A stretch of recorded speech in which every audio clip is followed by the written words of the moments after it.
How to fix Google Play error OR-REH-04.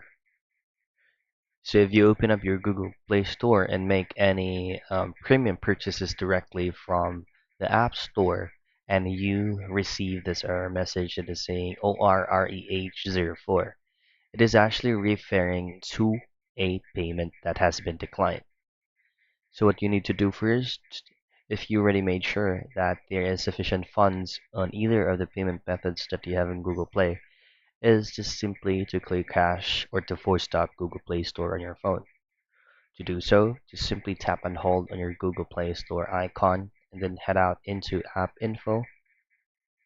In here, below you should see Clear Data. Simply tap on that and make sure to troubleshoot and try to attempt and use these two options. Clear all data and clear cache.